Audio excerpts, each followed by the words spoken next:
Hello, welcome to The Sidelines.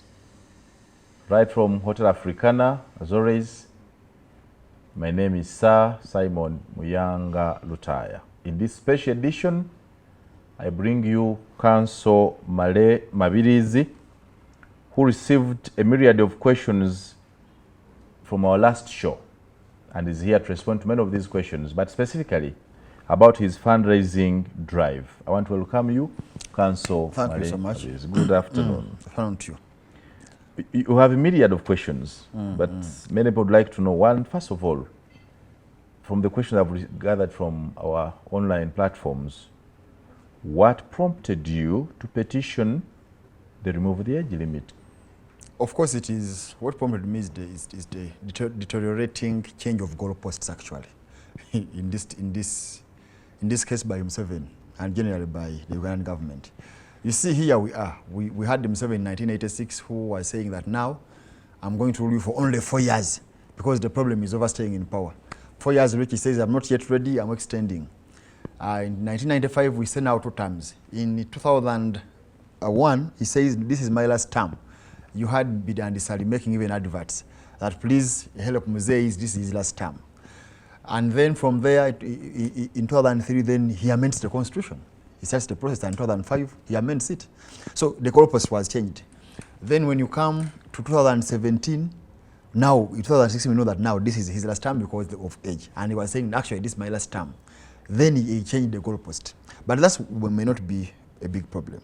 But now the process. You see, the process which violated the rule of law, the human rights, the torture, beating MPs. You had him saying that he's the master of violence, and then that violence comes to parliament, MPs are beaten, and then all laws are not followed.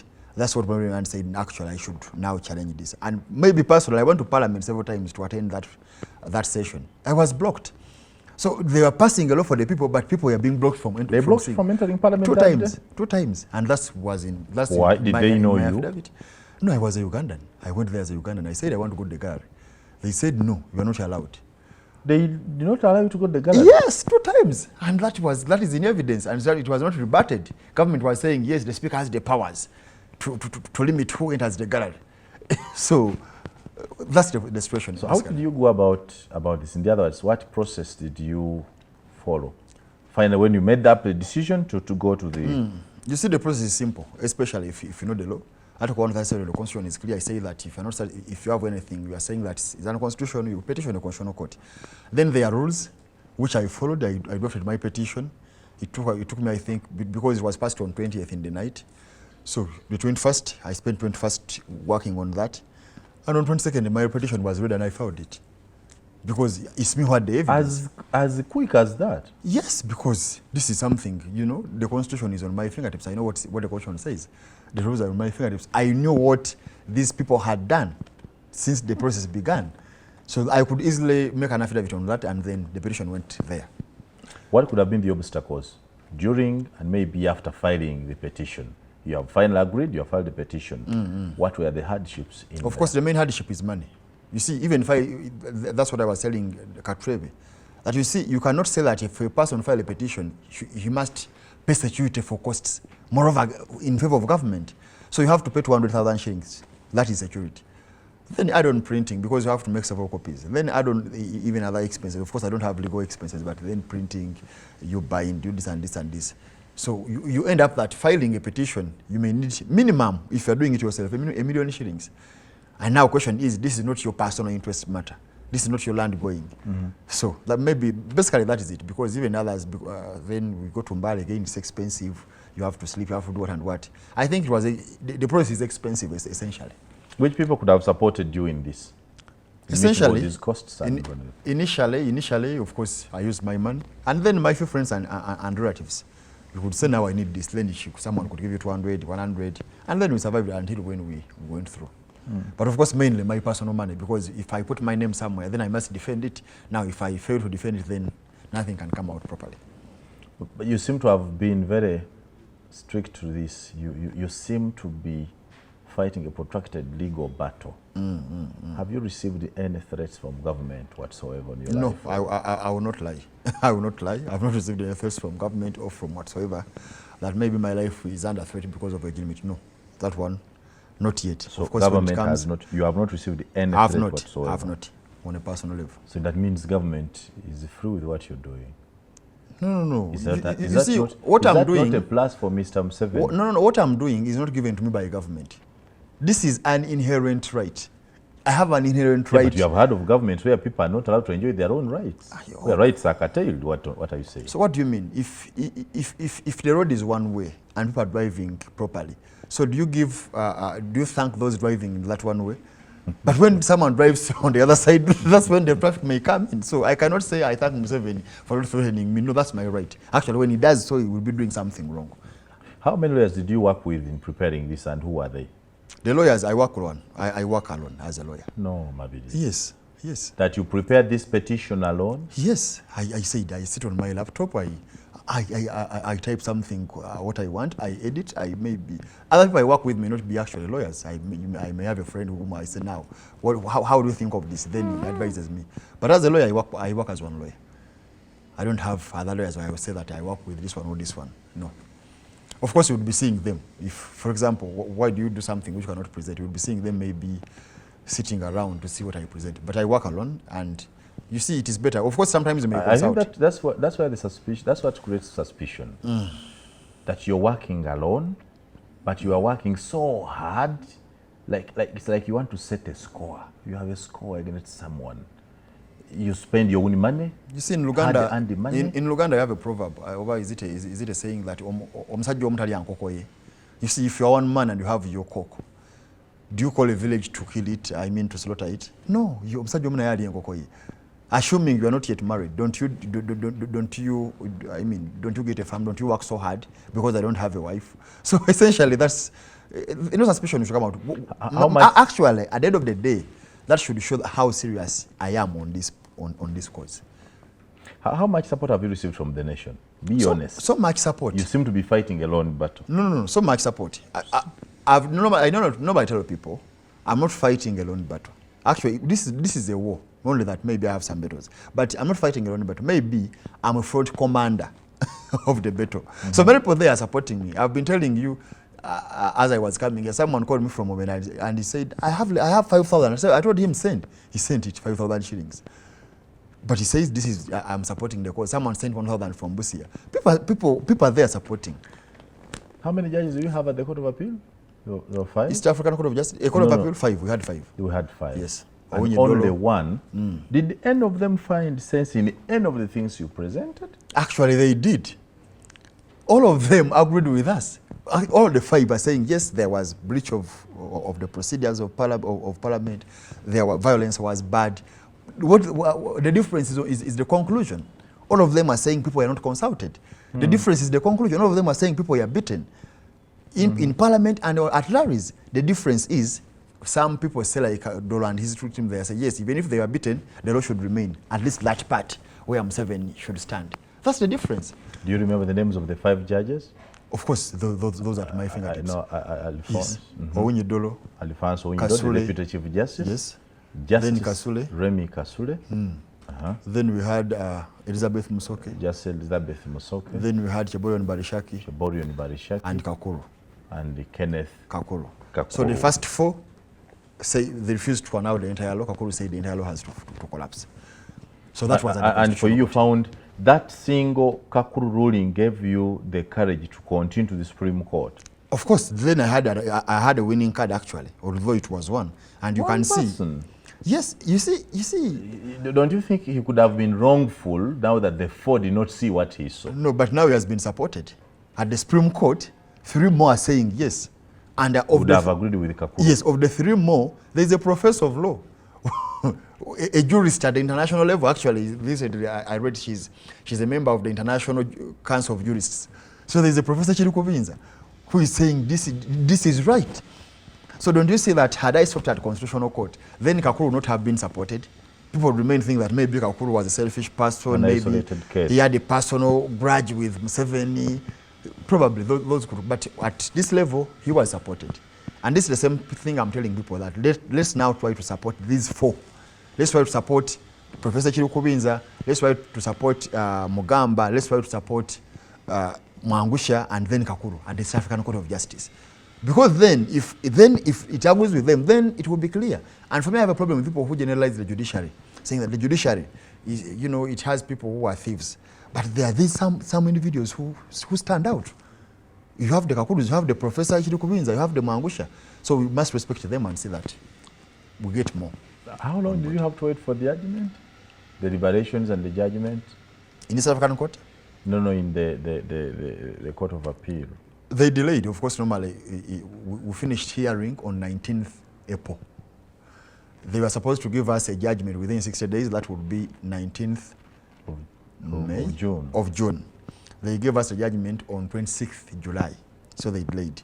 So that's about 3 months. Mm-hmm. Actually, is it 90 days? Something like that. So that's how long it took. And then when it came to Supreme Court, again they delayed. We finished hearing on 15th. Actually, it was 16th of January 2019. They were supposed to give us a judgment by March 16th. They only gave us a judgment on 18th April 2019. So all of them keep on delaying. What happens after the hearing? Does the long wait not strain you a bit and say, I wish perhaps it's deliberate to tie you out and have you think otherwise? Of course, definitely. Because one, you see, that's why the Judicial Code of Conduct put up 60 days as a maximum. Because getting judgment, arguing a case without a judgment is nothing. So people remain anxious. So that anxious must remain. And when they delayed, for me, I became suspicious. Actually, when they delayed, I wrote to the Chief Justice. I told him, now, I no longer want your judgment, maybe. Give me the reason why you delayed, because it seems there's nothing clear from that judgment.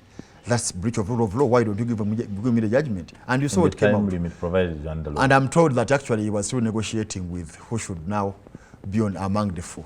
Because most of the judges had said, no, the law should go. And I'm told that maybe now Katreva and his team were now working to see that actually they are the majority. That's why it is late. You were told but by that who? Is in the rumor. Of course, my sources, which I cannot disclose if I'm speaking here.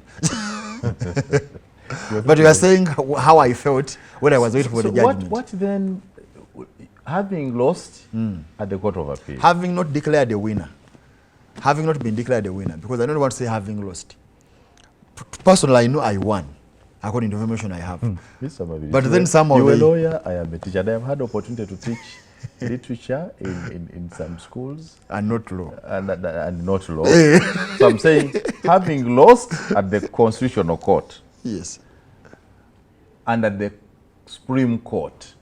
Yes. What then motivates you to continue the East African Court of Justice? Thank you. That's what I was telling you. For me, in my own conscience, I never lost. I won, but a referee declared someone else. So at the end of the day, of course, when a referee declares someone else, they say it's the win of the match. But after killing 4 goals of yours, when everybody was saying that these goals were not offside. So you appeal to maybe to whatever tribunal that actually this referee is not a genuine man. You're live on the sidelines with Male Mabirizi Kiwanuka. Yes. Uganda's latest controversial lawyer. One wonders who motivates him to do the things he's doing. I have attempted in the recent shows to convince him to meet Mr. Museveni, have a one-on-one discussion over this, perhaps have Parliament compelled to make good what could have gone wrong, or have the judiciary correct a few mistakes that you think. Because I believe taking Uganda to the Constitutional Court, to the East African Court, embarrasses our nation in one way. Now, what is embarrassing Uganda more? Is it taking it to court, or Uganda beating its own legislators, Uganda breaching all the laws, Uganda keeping on changing goalposts every time comes for the incumbent to leave power? Because all over East Africa, Museveni is the longest serving. Who else is serving like him? The Moise went, okay. The Mwalimu Nyerere went. So what is more embarrassing than that? Council Mabirizi. Yes. Who else has gone to the East African Court of Justice and won? Where do you draw precedent? Katabazi and his other people in 2007. They were granted bail by the High Court. They were rearrested by Black Mamba and taken back. You remember that? Mm-hmm. Katabazi went to the South African Court of Justice. He won. The court said that action was unconstitutional, was breached the treaty, and therefore improper. And subsequently, actually, when they come back here, those people were set free. They were not even tried. The Constitutional Court said now you walk as free because the level of the conservation of rights has reached a level where you cannot tolerate that. That was one. So that is in Uganda. But again, B.A.T recently took Uganda to the South African Court of Justice because it was breaching the treaty. You see, B.A.T shifted its production plant from here to Kenya.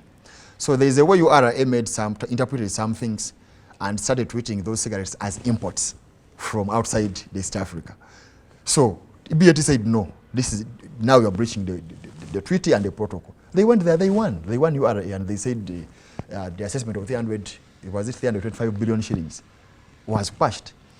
Tanzania is the latest testimony where they had passed a law. It was Media Services Act 2016. The court set it aside. Actually, the Tanzanian court has refused to set it aside. But the court set it aside in Tanzania. I mean the South African Court of Justice. So there are more examples and more examples. Only that the difference is the case of My Nature, that court had not yet get a chance to test it, where we are challenging a sitting president for changing a goalpost, for amending a constitution under violent measures. Yes. Maybe I thought you were a lawyer. I am. And I thought you were able to read and therefore communicate effectively. The constitution was amended by the Parliament of the Republic of Uganda. Yes. Why do you keep saying it was amended by Mr. Museveni? Is it because you hate him? He did not attend Parliament. He was not there. You would at worst blame the Speaker because the Speaker presided over this. Let me give you one scenario. What if he did not assent? He did not put his signature on that purported amendment?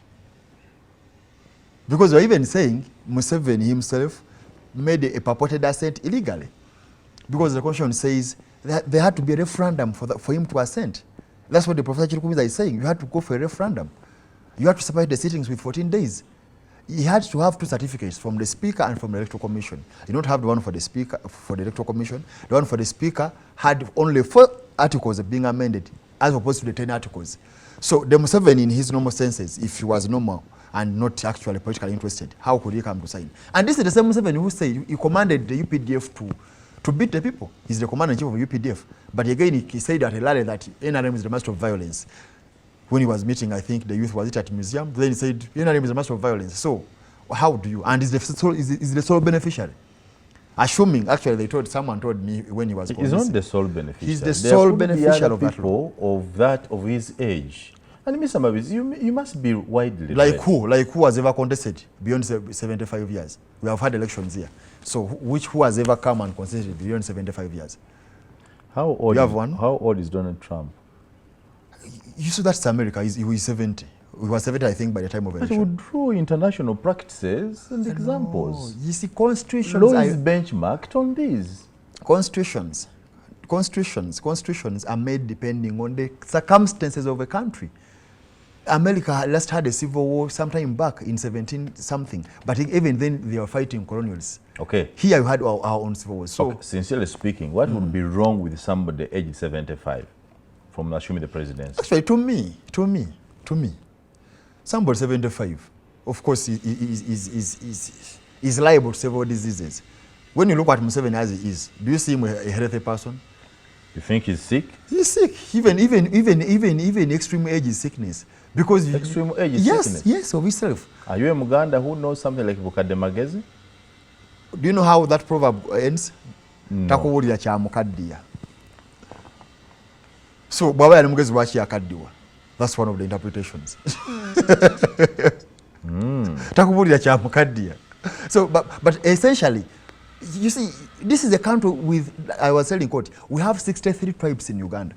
63 communities under our constitution, under a third schedule. So if one sub-tribe, why I say sub-tribe? Because the Banankole have 2 groups, Bahima and Abayuru. So Museveni is from Bahima.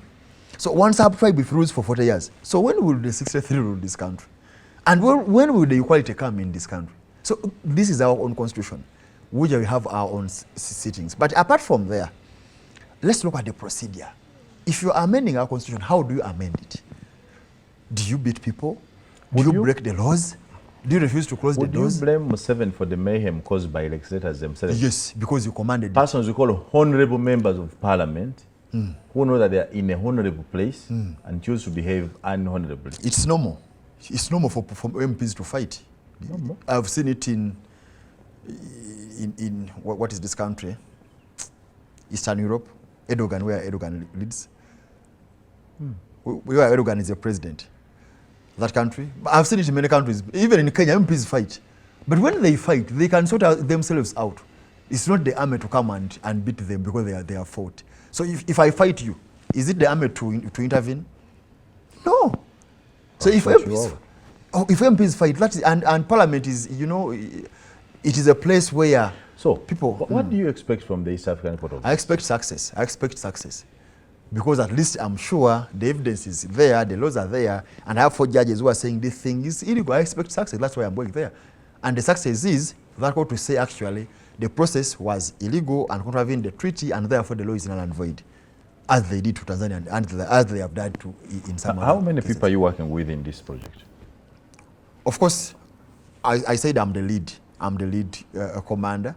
But you see, some people may be working maybe through fundraising, for what and what.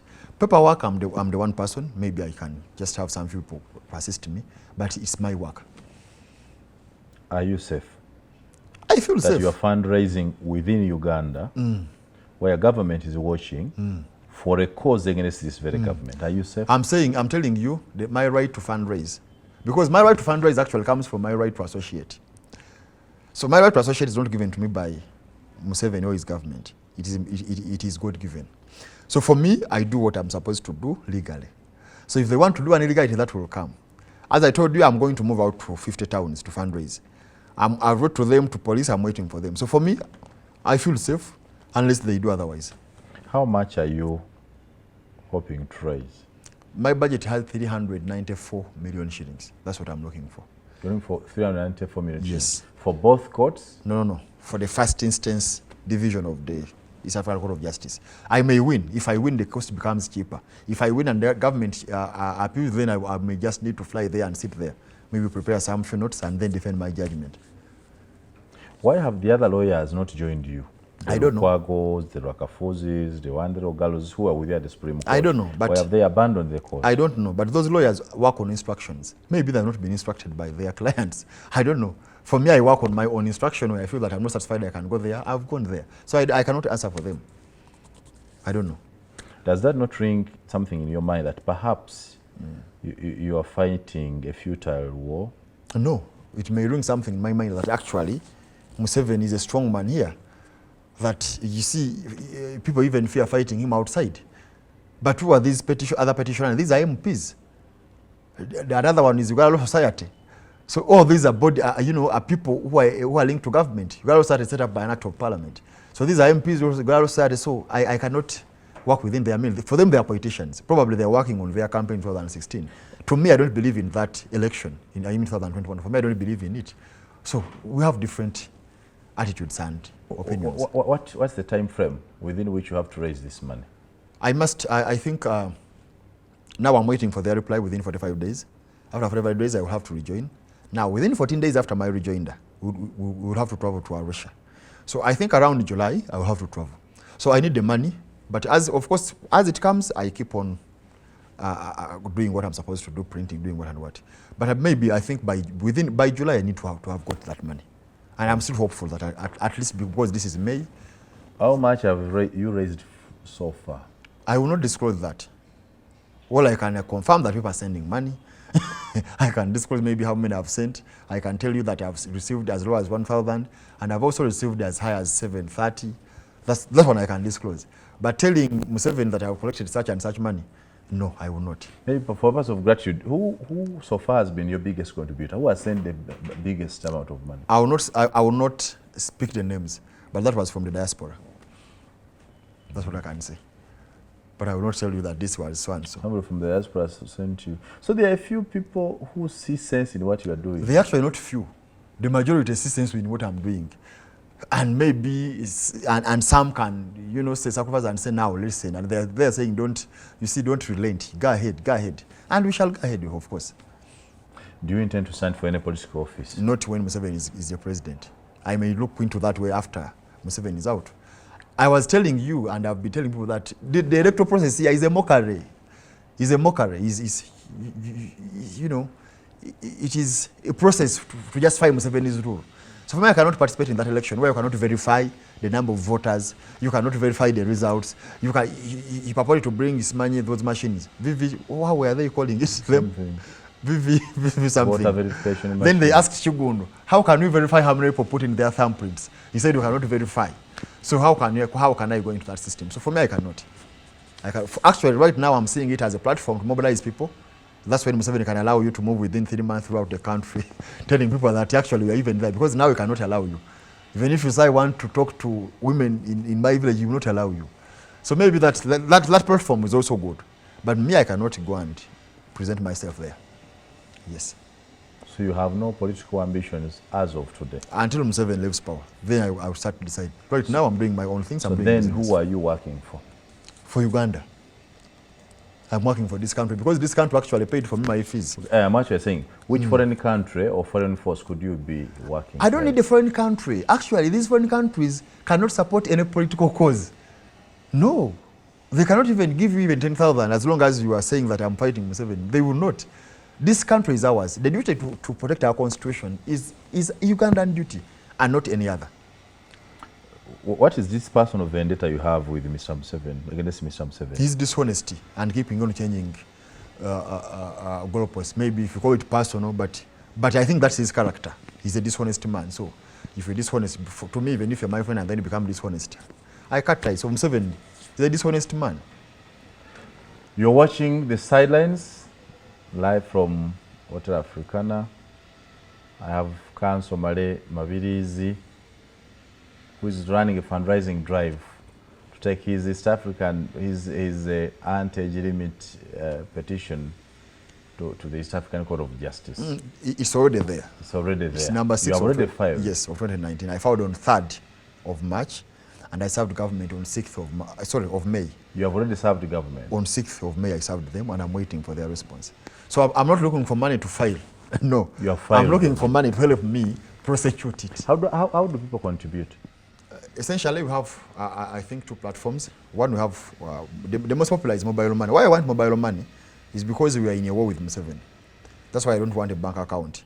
Mobile money, when I get the money, I can withdraw it as there and then. He only gets history of what transpired. But in banks, you can easily freeze it. It goes there, it freeze. So we use mobile money. We have 2 numbers, 0779 869880. You need to read that slowly. 0779 869880. That's MTN. And then we have 0701 881231. That's Airtel. Then the Airtel number is on WhatsApp. 0701 881231. That's on WhatsApp. So you can contact us. Actually, I normally have that line in my hands. You can contact me. I can give you more information. We can share. You can discuss. You can even call, and then we share our experiences. We have an email. We have a Facebook page. Age Limit Trek to Arusha. Age Limit Trek to Arusha. The 2 is a number 2. Age Limit Trek to Arusha. Can we share that? Yes. Age Limit Trek to Arusha. So when you go there, you can find everything. Our updates. When we make a live show with Miyanga, you find it there. So many things are there. And then the information, how you can contact us. How credible are you that we should trust you with 394 million shillings? Public collection, no accountability. No, there's accountability. There's accountability. And 2, I'm not a poor man. I'm not a pauper. And that money is too little compared to what Museveni is going to use at that court, taking their lawyers. I'm not a pauper. That's 1. But 2, I've told you I've used my money in Uganda, in the 2 courts. And you have seen people asking, where does he get the money? Because they know money is so much. So I've used my own money previously. I'm just calling upon you to help me. And of course, I give accountability to the people who contribute. But what I will not do is to give accountability to everybody who never even contributed. So for you to ask for accountability, you must first contribute. You must fulfill your duty, then ask for returns. Yes. Thank you very much. I want to end this here. If you have a special message, you'll see the fundraising messages on this very platform. Much of the information is on his East African Trek to Arusha. What is it? Age Limit Trek to Arusha. And many media platforms. There's a special article about Mr. Mabirizi's fundraising drive on our news platform, on our news portal, SML News Uganda, and our Facebook page and our website. Please follow it, read it, and like our page, follow the page, and you'll get more information. Maybe lastly, what I call upon people, Ugandans, wherever, abroad in Uganda, let's not fear. There's something I was telling people, and I actually wrote about it, that you know, if you're invaded by robbers in your home, with machine guns, do you hide behind the bed when you're a man? No, you must fight. If you have a stick, use that stick and fight. And I told people that actually when you fight with that stick, these robbers, you may beat his hand which is holding the machine gun, and then he may run and leave out that machine gun. So let's do whatever is possible. Let's not say, now for us we have given up. Now that is hiding behind the bed. And I was telling that if you hide behind the bed, the robbers may even rape your wife and even the children. Why must Ugandans, for this matter, fight a man who has, first of all, sacrificed his time, lost his prime age to the service of this country, built the roads we see. Hold on, lost his what? His prime age. To what? To sacrifice to what? No, of course. He has not enjoyed with his family. He spent his built prime... these roads, built the democracy we are talking about, actually the freedom of speech we are using today. Why must Ugandans rise up against such a man? Why? You see, there's a quotation, I will send it to you, from one of the jurists. He said, even if a country has the best roads, airports, whatever, without rule of law, all that is wastage of time, they will be destroyed.